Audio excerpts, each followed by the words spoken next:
guru. That's why I know I'm excited. Rachel, yeah, she's a true crime guru. But on that note, hey everybody, welcome to another episode of the Ghoulfriend Hour. I'm your host, your ghost host, Morgan Ooh, Fezza. Yeah, I gotta add a what little the jazz in fuck? there. I felt like singing. I was like, we're gonna Yeah. sprinkle some Ghoulfriend magic on this mic today. I'm gonna drop this Ghost Stussy. motherfucking mic. Well, All I right. can't beat that, but I'm Taylor Everybody, Jones. no, I'm making it a rule. Everybody has to sing their No, names today. Taylor, no, you no. don't have to like sing, but you gotta like come in with like a note. Oh, Yeah, you could be a low womp note. womp womp. But who are you today? Um, I was trying to come up with a good name because I got a sausage today for dinner that got sliced open. So I was trying Taylor's to gonna come be up with a good sausage name. face. So I could. Oh, Sausage face. I don't even know what would rhyme. Nothing rhymes with ghost and sausage. I'm your ghost host with The the sausage sausage. most. With the most delicious sausage. There you go. All right, it works. Oh, I don't know. That doesn't sound right. Never Remix. mind. All right, Rachel. and I'm Rachel Faust, and I am just half a ghost tonight. I feel that. I feel that. It's a whole Living her mood. best life. Part It's a whole ghost. mood. Yeah, so today we are very excited about this episode because we are doing the dumbest criminals. It is the criminals that just got way too cocky and really should not have been. And this is inspired from like Shut up. when you and me did that episode of that Black The Panther where Black Panther things wrong and he was the dumbest guy. sprayed himself in the face with, Arsenic. Love that. and then like, He shot himself a couple times. yeah, what did we say he did? He did desk pop. He just like Yeah. blew a hole in the roof. Yes. Yeah, so I mean, we don't need to talk about the Black Panther today. We already gave him his own because he was so dumb. We gave him his Thought he own was the coolest episode. guy. He thought he was the coolest guy. He infuriates me.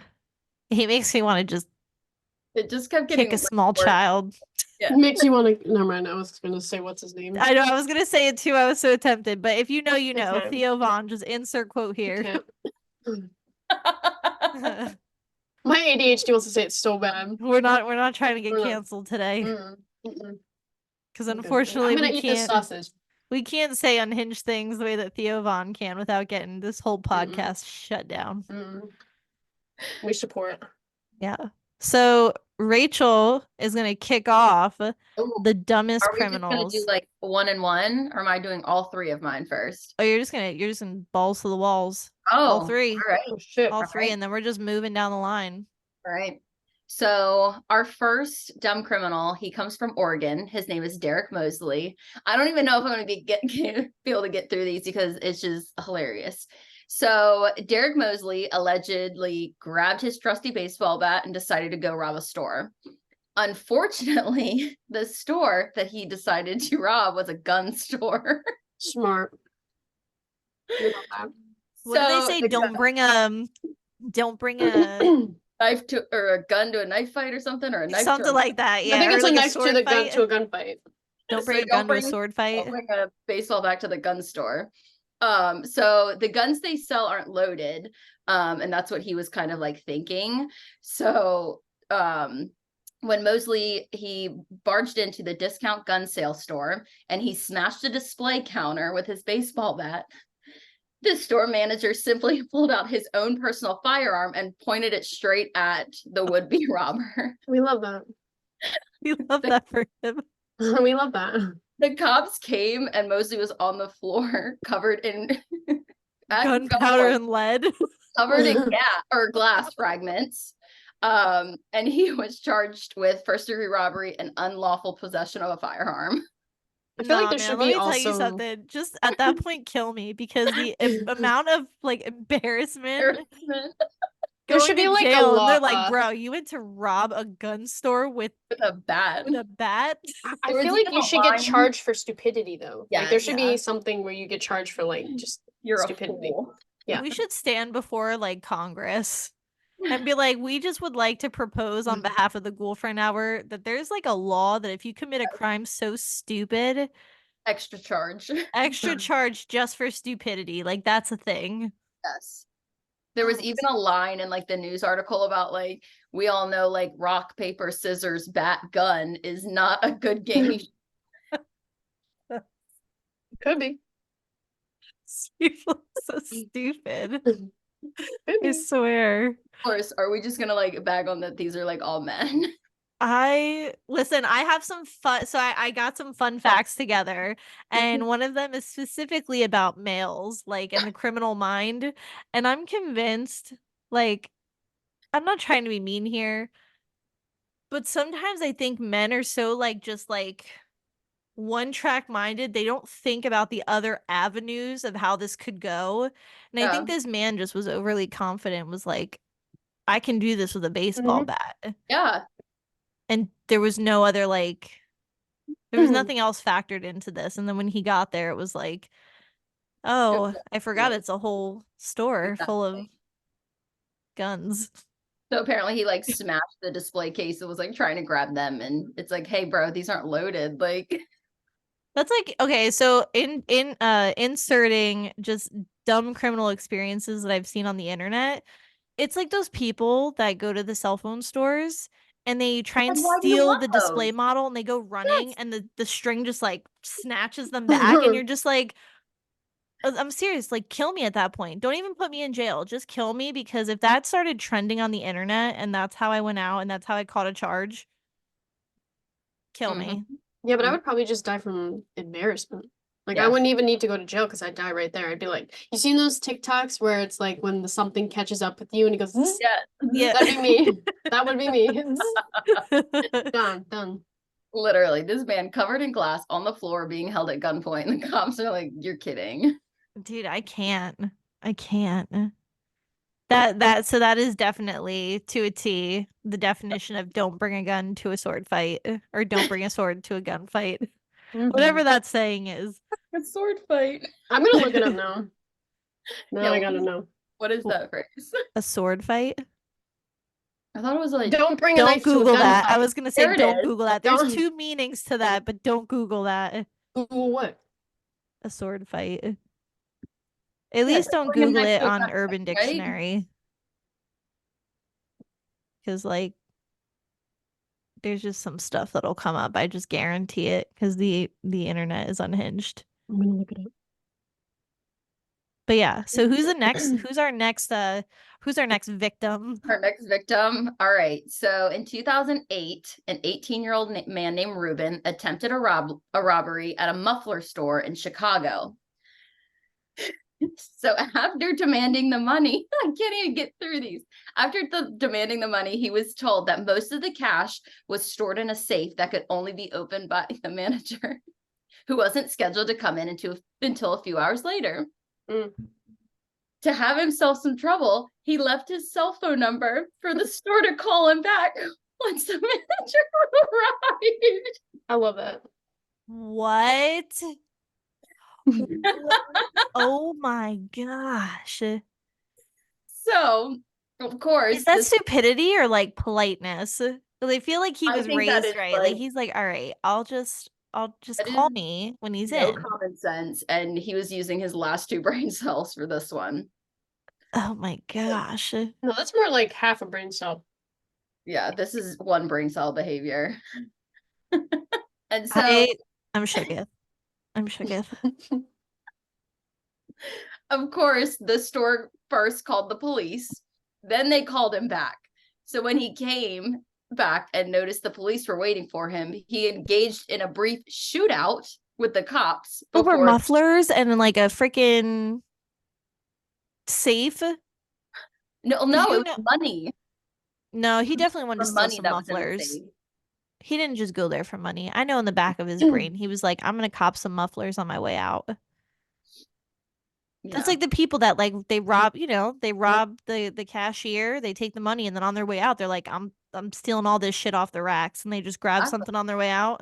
And my question is how, like, every time I see something like that, it's like, how much cash are people really carrying, and how much cash does like a store really have? Like, Not a lot. we're Not a lot. tapping our After cars all like these tapping like petty iPhones. crimes and these idiots, I'm sure they're Yeah. like, hey, let's not leave too much cash in the register Wow, you because got $35. No, What are you no. doing with that? There's not even a lot because when I worked in retail back in like 2014 to 17, they would come in like I think bi-weekly, like the Garda would come in and take like I was gonna say the robbers. yeah, the robbers. They would come in and take like most of the money. So like there would be we would always run out of like singles and fives all the time. damn. So they definitely don't got a lot. Because I'm like, what? How much money are you getting? $25 Plus everything's like digital A now. So like barely shootout. anybody pays with and a cash. shootout. A shootout over some mufflers and some petty change. Left his cell phone number. Was like, call me later when he comes back. At that point, he might have just like robbed a store for some belly button lint. Like they're like, I don't understand. Taylor's like, hey, that's some valuable belly button lint right there. Mhm. Ridiculous. Oh dear God. I'm scared for the third All one because I feel like this is gonna be like the end game boss. No, this one's more like lighthearted, like a duh moment. Okay. So this one says a fake ID is a teenage rite of passage, but if you show a fake ID, you should make sure that you're not handing it to the actual owner. You should know whose face is on the ID that you're handing over. So that's what happened to one 26-year-old woman at Applebee's in 2013 when she showed waitress Brianna Pretty her own driver's license as proof of age. It had been stolen with a bunch of her other possessions a month earlier. Instead of bringing the customer margarita, she brought the cops. The thief was caught red-handed. What are a the like chances? coincidence. What are the chances of that? Yeah. That How do you one's not just know, actually really though? intriguing. Like, I always thought I never had a fake ID growing up. I always wanted one, but like, I did. At one point, I was like, hey, I knew She just got somebody that hit one knew a now. guy. We were I like, knew this so, guy who knew this guy. yeah, knew a This guy. guy's We're like, cousin. his aunt's sister's cousin twice removed was like, hey, I can get you a fake ID. We were scheming. We were scheming. And I always thought it was like a printer. Like they like some sketchy guy out of his mom's basement who had like a ID printer and was just like cranking them out for like underage kids. And I thought that's how it worked. I didn't realize somebody was out there like stealing people's IDs and we're like, Wait, is that actually how they do that? that's what happened. I Yeah. guess. That's what it A sounded real like. ID. Oh, shit, dude. Handed this poor waitress her own ID. It was like, hey, let me Just, hey, give I this found back this. to you. This is your wallet. It's not Yeah. my Hey, wallet. one margarita. And we don't finish the rest. Oh my gosh. I swear, the stupidity is unreal. They're so Do you special. did you finish your sausage? No, I have a whole nother one. Okay, so I'm gonna go next. Oh, I can go. I can take a break. I need to breathe. Oh, okay. I only have one story, but it has a bit of a backstory. It has a bit of a backstory to it. All right, so Taylor just glitched. There's a glitch in the Matrix. simulation. Simulation. Okay, so I chose. That's is actually I'm going to give a shout out to my sister Lacey Jones. So whenever she watches this, Lacey. she gave me the idea of talking about the BTK killer. So for anyone that doesn't know, the BTK killer was a man named Dennis Rader. He did, I forgot how many it was. I think it was about, they say it's 11 victims, but I think there was also some other suspected cases that could have happened from him, but it happened over the course of 17 years. It was in, I believe the first was 1974 and the last was 1991. And then he completely went like stone cold, like didn't kill anymore until like 13 years later, where I'll get into that in a moment. But so basically Dennis Rader, he was the infant we're starting out strong. Infamous but identified serial killer known as the BTK killer, which BTK stands for bind, torture, kill. He thought he was so cool with that name too. I know, right? A little honestly, nerd. Honestly, I was like thinking Burger King or something when I read that at first, and I was like, maybe I was just hungry when I read it. Burger the King. So he terrorized a lot of Wichita, Kansas. That's where a lot of the collars took place. Are you good? Please hold. Where a lot of the killers took place. I said callers because I saw Morgan on the phone and I was like, oh, she's taking a call. No. We love that. So yeah, a lot of the killings took place in Wichita, Kansas. That's where the 11 victims over the course of 17 years were killed. The youngest victim was 9 years old. And the oldest victim, Families. yes, the oldest was 62. So it ranged between 9 and 62. I only, because he had like quite a handful of killings, but I did want to kind of give like a backstory on 2 specific killings that he did, just to kind of give an idea of what his killings consisted of. So I believe this was his first killing. On January 15th, 1974, 4 members of it's either Otero or Otero family. Otero? Is it Otero? Listen, That's right. We're gonna roll with it. We're gonna roll with it. Otero. I'm gonna say Otero. They were murdered in Wichita, Kansas. The victims were Joseph. I'm not even gonna say the last name. Joseph Sr., who was 38, Julia Maria, who was 33, Joey or Joseph the second, who was 9, and then Josephine, also known as Josie, who was 11.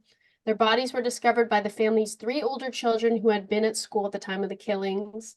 After his 2005 arrest, Rader confessed to killing the family. He claimed that he first targeted the family 2 months prior to their murders when he spotted Julie leaving to take her children to school and followed them. On the morning of January 15th, Rader cut the phone lines and entered the residence when Joey opened the back door for the family dog. Rader told the family that he was a wanted man in California before he ordered them to lie on the living room floor at gunpoint.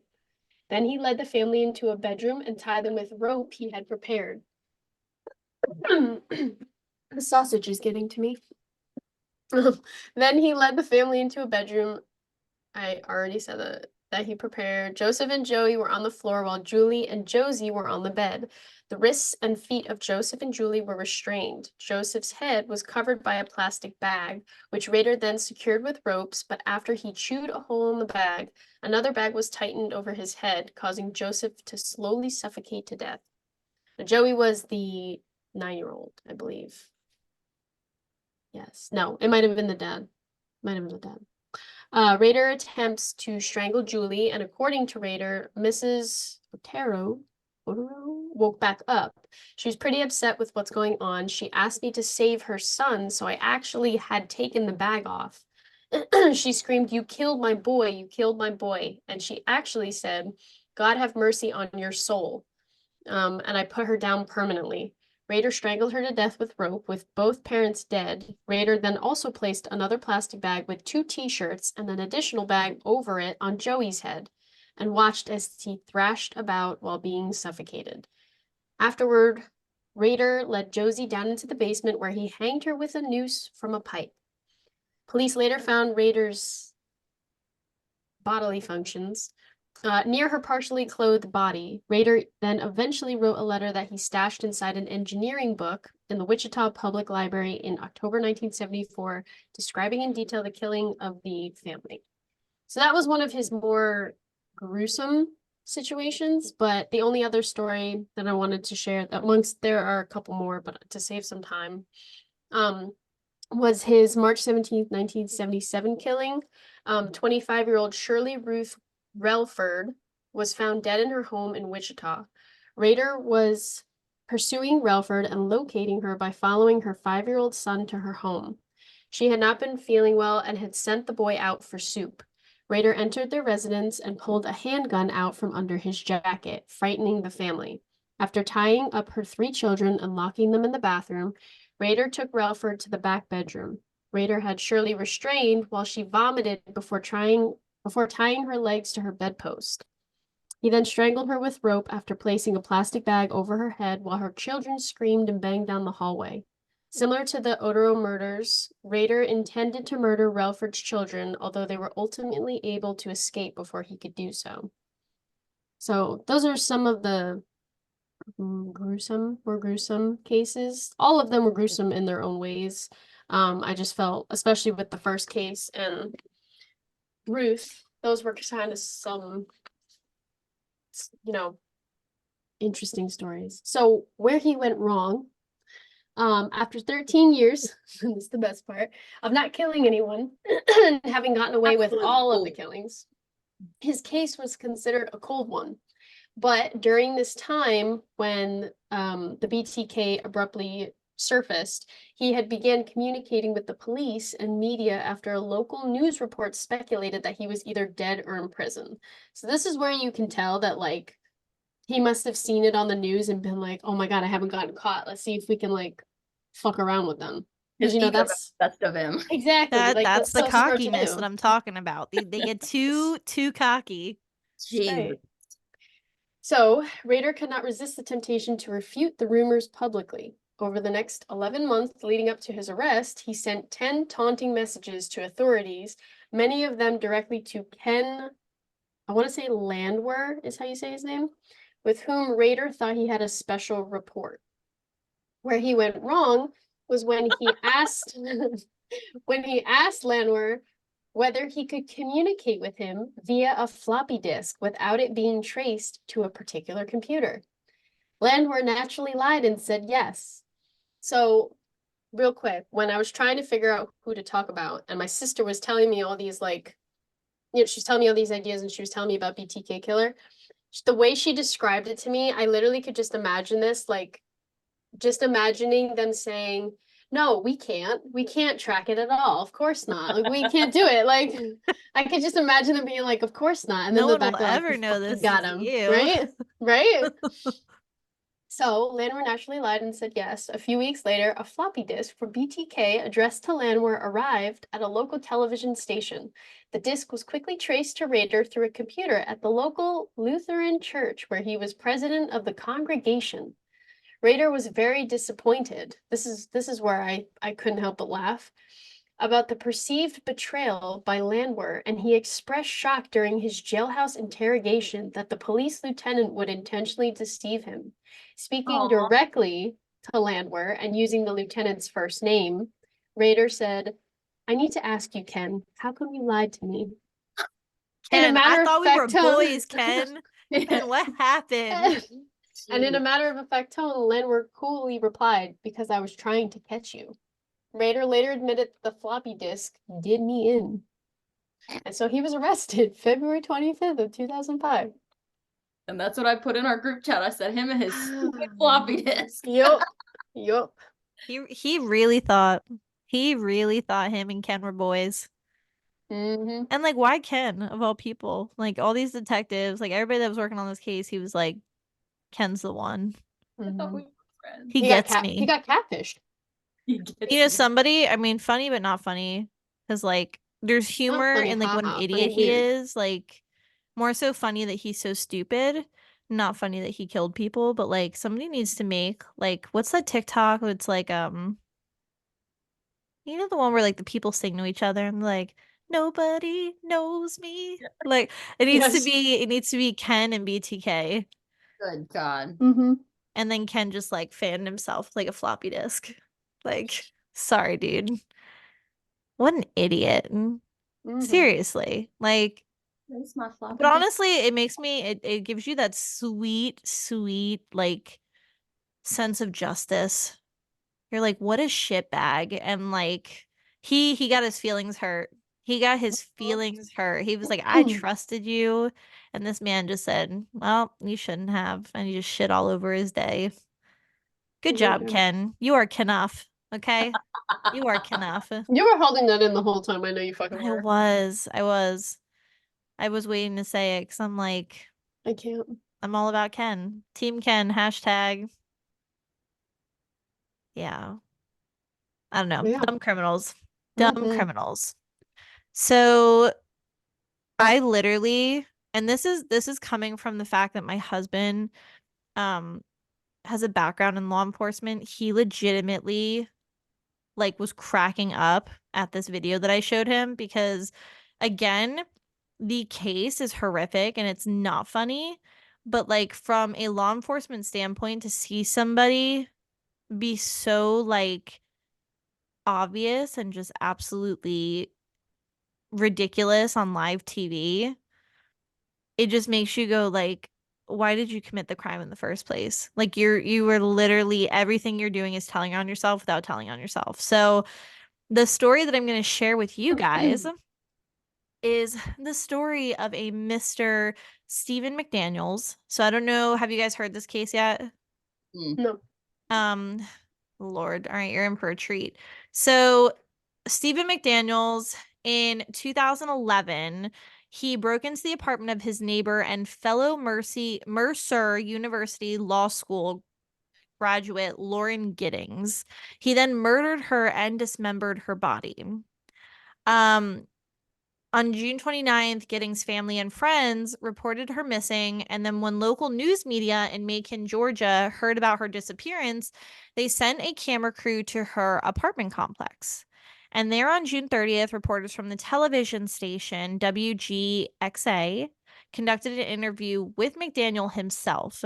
And this is where things got kind of weird and you see a total personality change. So during the interview, he came off as, the concerned, kind of meek, awkward neighbor.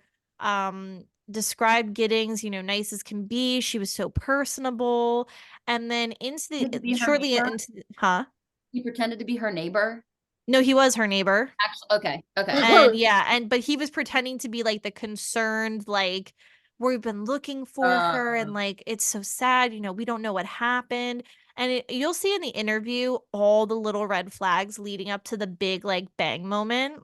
So in shortly into the interview, his behavior did a total Jekyll and Hyde. The reporter kind of slips and well, not really slips. I mean, she didn't think it was gonna like affect him, but she said that a body had been found and they're starting to interview people in the area because they were trying to figure out if this was the body of Miss Giddings. And immediately his whole body changes. His face turns into like utter panic and he's like a body and just like shuts down. His eyes like glaze over and the reporter's like, "Well, we don't know, I don't know if it's like her, but we're just trying to," but and she's trying, you can tell she like realized she hit a nerve and was kind of trying to like backpedal a little bit. And he like is like, "I need to sit down," and walks off camera and is very sus. Very sus. So we're gonna roll the clip. We're gonna show you guys this interview. And then we're gonna get your thoughts because I want to hear what you guys think because I caught a lot of red flags, especially because like we do this all the time. So Can I just say, that I love that you always have receipts. Like these last few episodes, you just keep pulling up them video receipts. dude, I love videos. I love videos, especially because like this is fantastic. But you guys have to let me know if you can hear it. Because it has my output as Well, we my heard it last time we heard the video last time. But hopefully it yeah. should work this time. All right, let's see. Gonna share that screen with y'all. All right. Was reported missing in June of 2011. Reporter Michelle Casada found him standing outside the apartment building where he and Giddings had lived, and that we now know was the scene of the crime. He talks about joining Giddings' friends to look for his law school classmate and how they entered her apartment to see if there was anything wrong. It was also the first Red time flag. McDaniel found out that a portion of Lauren Giddings' body had been recovered by police from the dumpster where he had put it. Knowing now that McDaniel had murdered and dismembered Giddings, the interview provides a glimpse inside the mind of a killer as he builds his story and his alibi. Take a look. Person that was living there? Yeah, Lauren was my neighbor. We're just trying to find out where she is at this point. I mean, no one has seen her since Saturday. I mean, the last time anyone heard from her was an email that she sent out, and no one's heard from her since. Did you see her hang out with anyone at the time, anything like that? I mean, no one has seen her since Saturday. I haven't seen anything. I mean, I've always seen noise outside, but it's just people walking by pretty much. And she just recently graduated from Mercer? Yeah, she and I we were both JD students. We graduated back in May. What kind of person was she? I mean, what did you see? I mean, she's as nice as can be. I mean, very personable, very much a people person. Do you know anybody any enemies you might have had, somebody that might want to hurt her? No, I mean, we don't know where she is. I mean, the only thing we can think is that maybe she went out running and someone snatched her. Because I mean, we went over. One of her friends had a key. We went inside and tried to see if there was anything amiss, but I mean, she had a door jamb that was sitting right by it. There was no sign that anyone broke in. I mean, the door was locked when everyone got here. I mean, we just don't know where she is. I mean, What about in the parking lot area? I know they've been doing a lot of. I think that's where they would have recovered the body or whatever they recovered from there. body. Had you heard any? Had you seen anything there? Had you seen anything there? I mean, we don't know if this is the same person. You know what I mean? Like they took out a body there earlier. We don't know if it's the same person or not. That's how we're trying to ask people if they know who lived there. Are you okay, sir? I think I must sit down. Okay. I'm sorry, this is so bad with the walk. Is Built like a big bee. yeah. So I mean, come on. What It's crazy. Oh, Tell me that's not nuts. I showed that to Matt, and Matt was like, there's so many red flags in that. Like, it's not funny because what he did was absolutely horrendous. And like, if I could get my hands on him, if I had 2 minutes alone in a cell with him, boy. But like, I was the representative to do a TV interview. but He like said, he's "Me." He thought he was cocky. He thought but so many times like, yeah, So just nobody smart. knows where she is. Nobody knows where she is. Like that he doesn't keep saying, and then he's like, well, we just took a key and just decided, well, we're just gonna open her apartment and just go look around, make sure nothing's wrong. Yeah, probably to look around and make sure you leave nothing there. What? Or- And like, you don't think that he'd be a prime suspect that he had a key to her apartment? If they were that close, like, how do you not know where she is? Or the last time you saw her? Yeah, so there's a lot of red flags. And so he obviously after that, they were like, that was odd. And That's weird. that's weird. Suspicious. That's I'm that's sorry. exactly what happened. So yeah. So he's hopefully he does not drop anything in jail in the shower department. And hopefully or maybe hopefully he does. I don't know. He seems like somebody just want to just intrusive thought, but What if I just what if it just anyways. So the next one that I'm going to share with you guys had me absolutely cackling. So it's similar. It made me think of Rachel's because it's similar to the whole have them call me scenario. So yeah, I don't even know. So it was prime time for the Clifton Girls Sunday regulars. And Muhammad Mookie was in a restaurant Sunday when two men appeared and the owner approached them frazzled. He said, one guy came, he has a gun, said, give me food. And I said, call 911.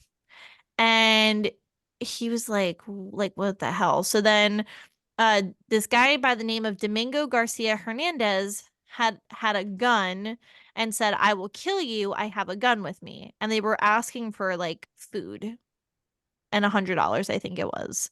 So they were like berating this poor store owner, and in like a panic, he was like, I'm too busy right now. There's too much going on. Can you just come back? And they were like, all right, fine. So they left and they came back an hour later, My but God. their scheme was completely foiled. Like, because obviously when they came back, they again demanded food and $100. And the owner was like, oh, I just have to go get my wife's checkbook. And they were arrested. The police were like already aware that these guys, and they were like, well, just let us know if they come back in. And he didn't think that they would actually like stroll back through the door an hour Like, later. And so what makes it so funny is like the one guy who had the gun and was like, "Oh, I'll kill you, so give me this food and $100." He was 4'8" Hmm. and he was holding a water gun. Short king. So yeah. So they were Well, literally instructed. It was like, "Hey, we're sticking you up." He's like, "No, no, no, I'm too busy. You need to come back. Come back in an hour." And these guys were like, "All right, bet." Stroll back in, demand the food and $100. Food and $100, and you're getting arrested. I don't know. But the best part about this, and I'm going to pull up more receipts for you guys because it was just too funny not to, was when I saw the picture. I'm convinced these guys outdid Cheech and Chong, man, because like they look like they're Zooty Tooty on like planet Mars. Mm.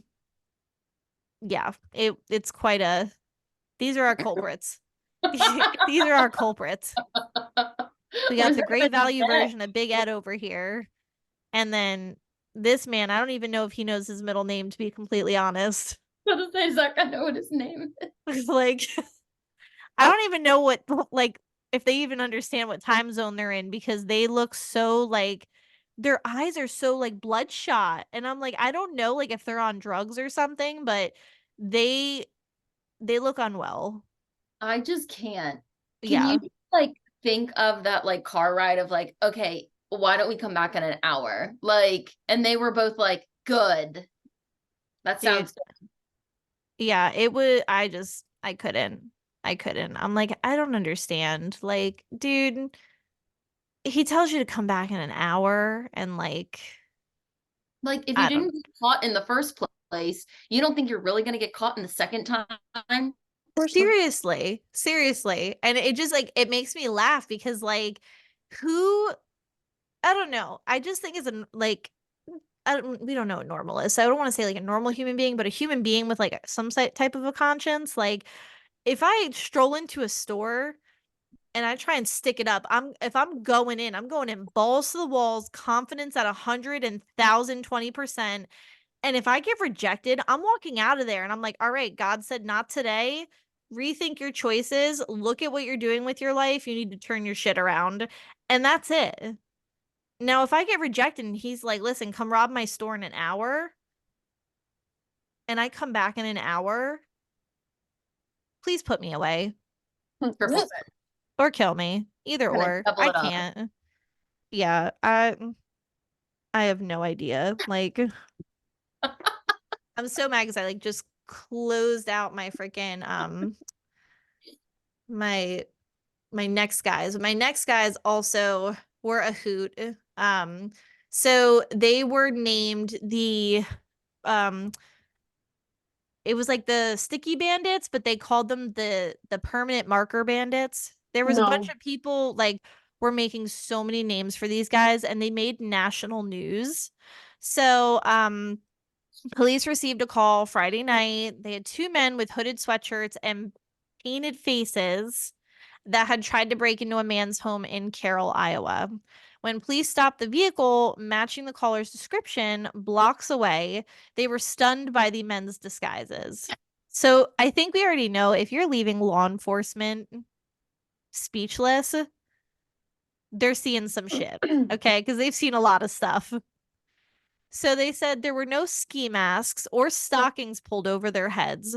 Instead, Matthew Allen McNelly, 23, and Joey Lee Miller, 20, streaked their faces with permanent black marker. And not even in like a not even good. Like Are it there didn't even pictures? look Are there like they were receipts? trying. Like Are if there you're gonna receipts? rob a house, at least like I need to see this. Like, did they ever take pictures of them? oh yeah, I have it. Don't you worry. I Oh got the God. receipts. I need to see It's them.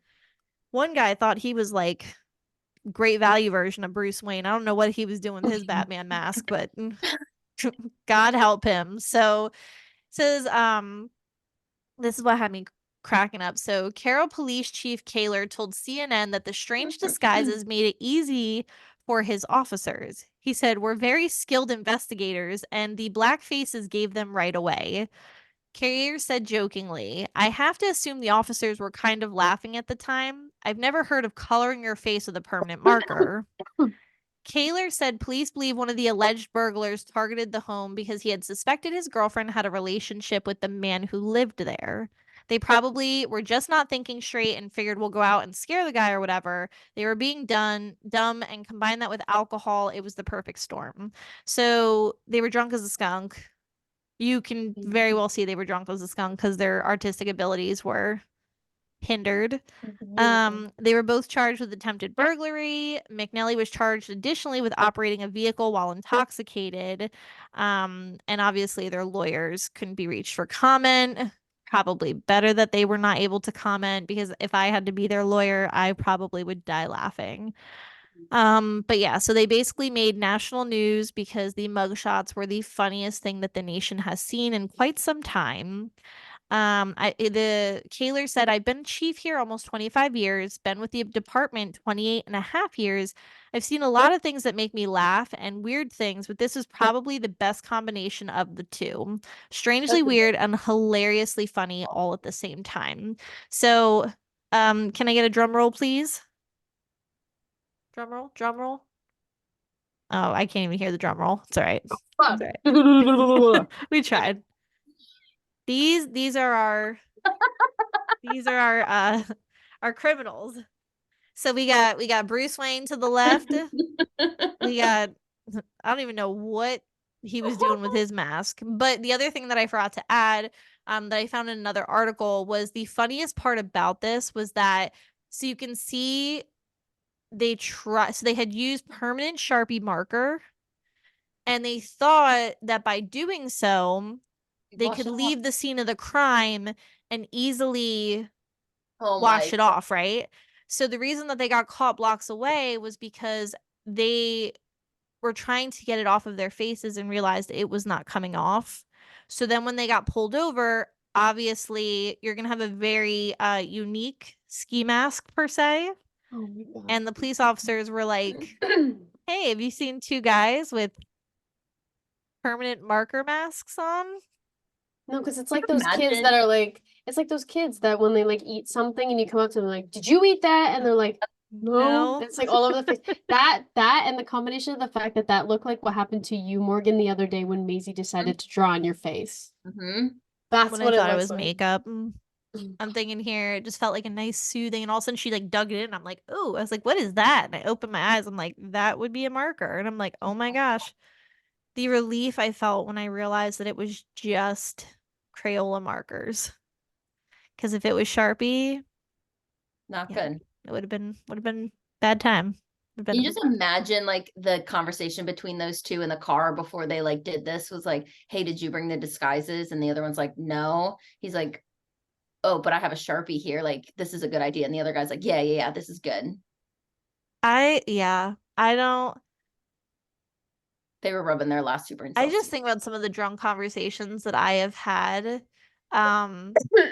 with like my friends in my youthful era, and they were probably crazy, and I can only imagine the drunken conversation that took place prior to them robbing this man's house, or They're I like, don't even hey know what they were guys. trying to do, scare him, whatever they were trying to do, like just sitting in the car and be like, oh, we're gonna mess this dude up.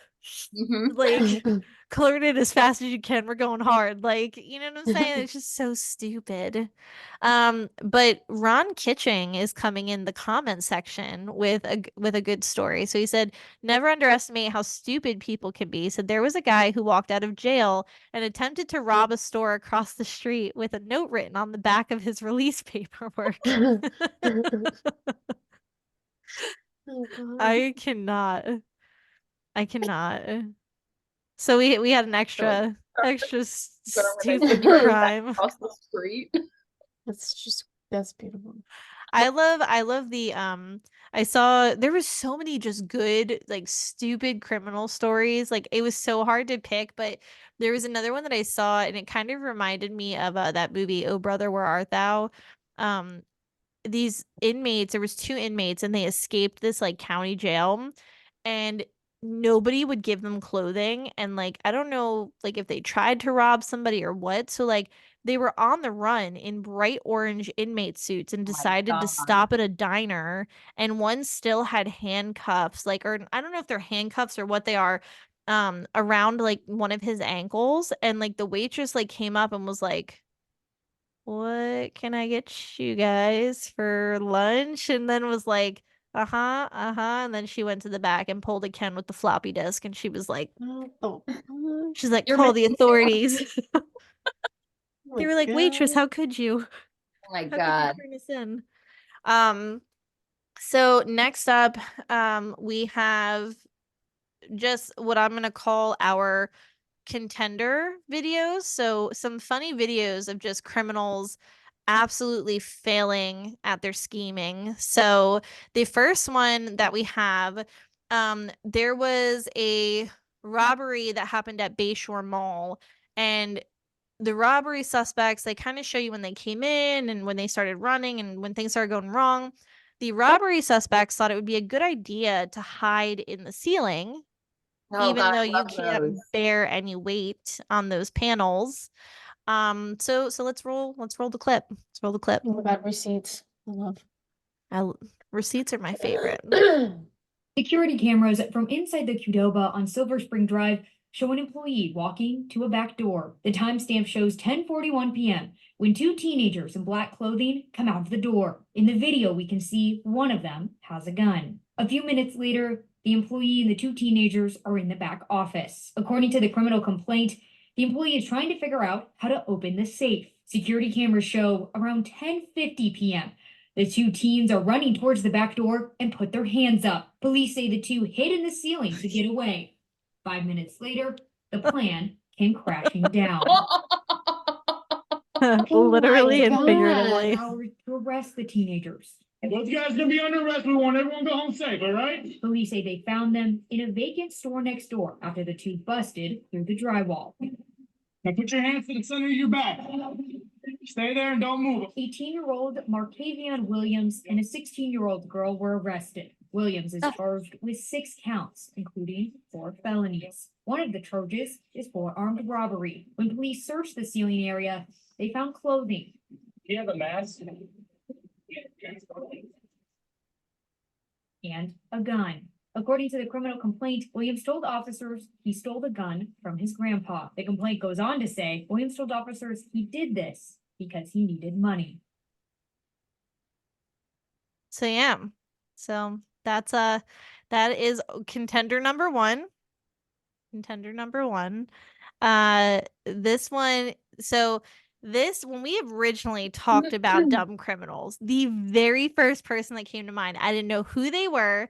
I didn't know what the crime exactly was. I just remember the freaking video from this convenience store and how hard I laughed for like 20 minutes. And I was like, this is going on the episode. So enjoy the next clip. It is somebody that attempted to hold up a like bodega convenience store and tried to hide. Now this ceiling was like that like office building, like almost like it's not styrofoam, but it's like that maybe sheetrock. Is it sheetrock? Like paneling stuff. Yeah, and like so that like surely cannot hold you. So I don't know what this lady was thinking, but here we go. Moments before she surrendered to Oh my police, 21-year-old Brittany Burke fell right into the middle of this coffee aisle. When the amazing part of boom that she fell from the roof here. Owners of this Spruce Grove Ready Mart say Burke was with a man identified by police as 28-year-old Richard Pariseau, who tried to use a stolen credit card at their store Monday afternoon. And my husband. Oh, it was a stolen credit card. I forget what the case was. He said, it's my girlfriend's card. What were they buying? Pop can. Just pop can. $4.39. Owners say they called police because the two seemed suspicious. When an officer arrived, Pariseau pushed Burke towards him, trying to flee. That's when Bhagwant Chauhan's husband, seen here, stepped in to help. I'm very proud on him. Pariseau then seen running away, and while the officer searches for him, Burke goes to the back of the store. They have the whole climbing into thing. a ceiling vent before falling and crashing. Oh my Oh. God. You know her Because back you don't hurts. know. You thinking the person is in the back, but she's up on the roof. Thank God All for a everybody's can of okay. soda? Eventually, backup arrives and the two are taken into custody. Pariseau facing 11 charges, including resisting arrest and using a stolen credit card. His case has been put over to July 11th. Oh Both my charged God. with 3 counts, including obstructing an officer and mischief under $5,000. Chanel Call, CTV News, Spruce Grove. They were probably trying to see if the credit card would work first. So they were like buying Oh something my dumb. gosh. That video makes me laugh so hard because like God. again, if I was doing something shady, like some criminal activity and I fell that hard out of a ceiling, like that that shelf, man. I They're would gonna have just to have replace that that shelf. video on loop in that store. Like just a TV with that video on a loop. Oh my gosh. Like the whole thing, like he gets ripped out of his shirt. He like first off, I would dump him right after that whole scenario. He threw me at a cop, tried to escape, but his t-shirt got stuck or she was holding on to it. She was like, "You're not leaving me." And it just turned into such a cluster. And then you fall out of the ceiling. Yes. Oh my gosh. So yeah, so that was one of my favorites. Um, this one people have probably seen. I think this was from a live PD clip. Um, don't hold me to it. It could be real, could not be real. Either way, I thought it was really funny. It was just such a this one was a cluster too. It was just a wild I don't know why you would think this was a good idea. Reporting that someone stole the drugs that you were trying to sell them. Sir, I'm broke. I'm just trying to make a little. At what point does this make any sense? It's the friend for me. It's the friend. At what point do you think telling the cops that someone stole? Being honest. He's not being honest. Where's what he? Are there drugs in this car? No, there isn't. There isn't. We would not be friends 469 anymore. is the dumbest thing I've ever seen in my life. Where are you at? Going back towards that thing. I need you to come over here. Stay right there, ladies. Sorry, sir. Let me move my car for you. I'm just gonna move my car so you can get out. This probably cost me the dumbest night of my entire life. I've never seen. So yeah, so if you get, I hope you guys can hear that, but she basically was calling the police on theft of the drugs that she was trying to sell. She must have been on them. But what made the video the best was the friend that was videotaping her and laughing in her face. And I was like, if your friend is laughing at you that hard and is making a spectacle, you know you've done messed up, AA Rom. Okay? You done messed up. All right. Yeah. The last one of the night. Short clip, but it's just really dumb. So that's really all I have to say about that. Not much more to be shared. It just fits the topic tonight. Yeah. Oh God. Another Sharpie bandit. Tell me, are you sure Sharpie was it Sharpie? Dude, he didn't even try. Why did he take the mask off? I've never seen so many dumb things consecutively. In the wise words of David Rose, didn't even consecutively, try. One right after the other. Like, never seen so many dumb things. I can't. Oh God. Not only is he stealing somebody's Amazon packages, which just makes me so mad, he then attempts to very poorly scribble over the Ring camera and then takes off the ski mask. There it is. What was the point of the ski mask? So these are our high contenders. Now, after all of the dumb criminals that we've talked about, we'll go off major cases. Who are we ranking dumbest to dumb? Rachel, you first. I really like the guys with the Sharpie on the face. Honestly, I feel like they're the dumbest. Yes, I feel like that's the dumbest. And I think just dumb was bringing the bat to the gun store. Yeah, I honestly agree. I would like to see we're gonna change this up a little bit. Instead of ranking dumbest to dumb, if we were to put the dumbest criminal with the dumb criminal in a fight ring, who do you think would win? I think So just the people in the convenience store, they were pretty scrappy. Push each other over. They were quick. I don't know. I feel like she could, from the She height of the ceiling, she could rebounded pull a pretty fast. sick. She could pull Yes. a sick stone cold stunner. She rebounded real hard after hitting that shelf back first. She got up and she's like, "I'm about to run." She's like, "I'm about to run," and then she ends up like, "Nah, I don't think I can walk this off. I think my Wait, ass is broken." I just had a thought. What if the guy who drew the Sharpie on the ring was the guy who drew the Sharpie on the guys' faces? Because how poorly he drew. You know what? Maybe there's a connection. There might be a connection Maybe they there. hired him. Detective Taylor, I think you're onto something. The two from the diner versus the two from the gas station. Fight. Hands on. That I would pay more for that than I like would a UFC fight.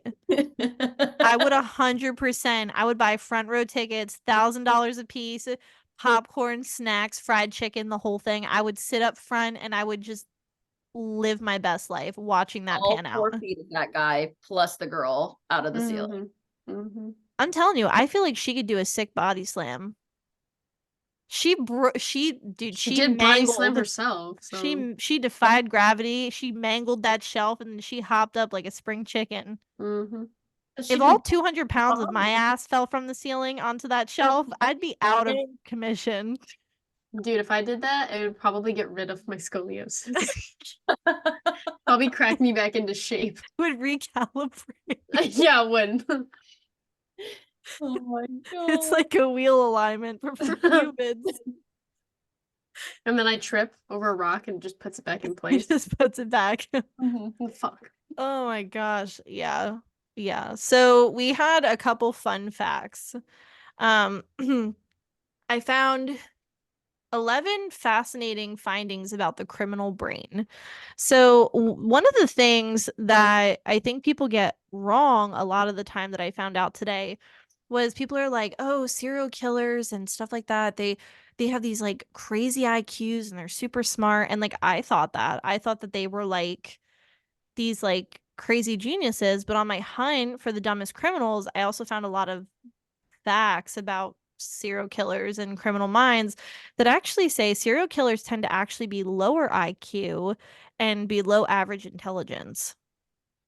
And they're not talking about apparently like mass shooters and like there's like categories. They're not categorized as like serial killers or people who commit like mass murders like Unabombers, because like people had like this argument like, well, if they have low IQs, then why was the Unabomber so like genius and smart? And they were like, well, they're classified completely differently, but serial killers, murderers, even petty crime, like the ones that we saw, they tend to have a lower IQ, and that was actually tested after they failed the testing on saying that they were high IQ and like super smart. They did an inaccurate study on that. So that's why these people went back in and they were like, actually, not true, as we can see. So our next fact is that it says you can differentiate the brain of a psychopath from a normal brain. Examining scans of criminals who were supposed psychopaths say that they have lower levels of activity in a certain brain region called the orbital cortex, which helps to regulate emotions, impulses, and also plays a role in morality and aggression. So basically, people who are like antisocial, have personality disorder, they have no regard for right and wrong, have no regard for, laws or any kind of justice system. On average, 18% reduction in volume of the middle frontal gyrus. So, yeah. So, third fact, and this is what I was talking about earlier, it says the male brain actually has a killer gene, which is terrifying that I could be sleeping next to a killer every night. My dog is also male and he could be a killer. Yeah, well, no, Bosley's definitely a killer. I feel like if I like got on his nerves enough, he'd probably eat me. Listen, if I die because of the male that I sleep next to every night, it's because of his farts. Okay, that's what I feel kills that. me. I feel that. That's a solid argument. Death by farts. That's why it's always the husband. Like It's always the husband. suspect number one. That's it. See? And it says about 90% of killers in America are male, and about 30% of males compared to 9% of females have a form of the MAOA gene, often called the warrior gene because of its association with violence. The gene has been found to impair their ability to deal effectively and pro-socially with stressful situations. Whereas, like, women can rationale, and sometimes, even though we may fly off the handle and think about homicide, we don't actually like follow through with it. Men are more like, that's why they say like sometimes you have to let men just like fight it out.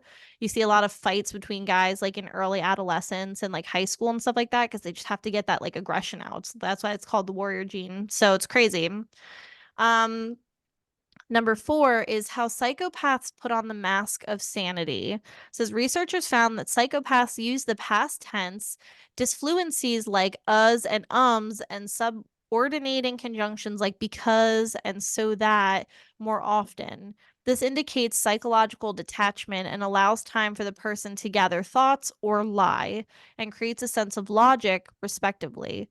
Psychologists call these speech patterns putting the mask of sanity on. So what's funny is after I was reading this, I went back and I looked at like some like interviews, like police interviews, like Chris Watts and like things like that. And it's actually funny how much you hear them go, um, yeah, and like how much they do that in their statements. And I was like, that's pretty neat. Um, so it says number 5 is when it comes to the development of a criminal, nature and nurture are at play. So it says studies have shown that the combination of that MAOA warrior gene and a history of child abuse increases one's chances of being convicted of a violent offense by more than 400%. Researchers are quick to point out that having this gene or experiencing trauma as a child does not automatically make someone a criminal, but it increases vulnerability. Number 6 is the criminal brain is not underdeveloped, but developed in a completely different way than the average person. So I thought this was really interesting. So not all criminals are dumb criminals. I feel conflicted on that after our episode. Though they make poor or despicable rather decisions. Where did the breakdown in rational decision making happen? Scientists have linked it to the experience of trauma, especially in childhood. Abuse, deprivation, lack of nurturing. It all leads to trouble in regulating emotions and executive function, or the ability to process information to draw and make conclusions. On the 10-point adverse childhood experience scale, about 33% of Americans score 0, 3% score higher than 4, and only 1 in 1,000 scores 9 or more. It's not a surprise that criminologists find that a number of murder suspects scored a 9 or above. So I thought that was kind of crazy. This was really cool because I'm a visual person, so this kind of helped me to like picture this in my mind, but it said number 7 is the criminal seat of emotion is deformed. So the seat of emotion is like a part of the brain. Says 2009 study of the brains of psychopaths found deformations in a part of the brain called the I always mess this up. Amygdala. Huh. That's a big word I for always me. messed it up in nursing school. It was so bad. Amygdala. You can say whatever and I'll believe it because I don't know what it is. I think it's You amygdala. could say a megalodon and I'd believe you. Okay. There's a deformation in the part of the brain called the megalodon. Now, the amygdala, which is the seat of emotion. This may help to explain the lack of empathy and remorse that they display. Another study noted that it is not the psychopath's lack of empathy as much it is a voluntary activity. For most people, empathy is a default mode, but for those with psychopathic tendencies, they can turn it on like a switch to manipulate others. You're 4 times more likely to find a psychopath at the top of a corporate ladder than you are walking around in the janitor's office. Which I have heard that, and honestly, I've met people in the corporate ladder. And it always runs through my mind. Like, I'm like, you're a psychopath. I'm like, yeah, I could definitely see you pushing somebody out your window. Psycho. Like, yeah. So this was also interesting because I feel like we hear a lot about like these criminals going to jail and they're like, oh, we can reform them, they'll change. And you hear these stories about, oh, like, you know, I murdered somebody when I was 18, but I've changed now, I'm a changed person. They say once a criminal mind, always a criminal mind. Like scientifically, you cannot change it because it's like how your brain is like legitimately formed. So it says people who are once criminals, says what about people who are once criminals but have changed their ways? Do their brains change too? And it says no. It appears that they do not. The psychologist on a study comparing the two said that while you can differentiate a criminal from a non-criminal, none of these brain regions distinguish chronic and remitting offenders. It's kind of crazy. Serial killers are surprisingly social. I mean, this one is not surprising. I mean, look at Ted Bundy, look at John Wayne Gacy. But this one had our boy BTK in there. It says, according to the FBI, the majority of serial killers are, I said silly killers. Lord. Lord. The majority of serial killers are not reclusive social misfits who live alone. In fact, many are employed, married, and have families. For example, Robert Yates was a U.S. Army National Guard helicopter pilot, married with 5 kids. He killed 17 prostitutes and buried one in his own yard. The infamous BTK killer, Dennis Rader, was president of his church and a Boy Scout leader. They can blend in so effortlessly that they are oftentimes overlooked by law enforcement and the public.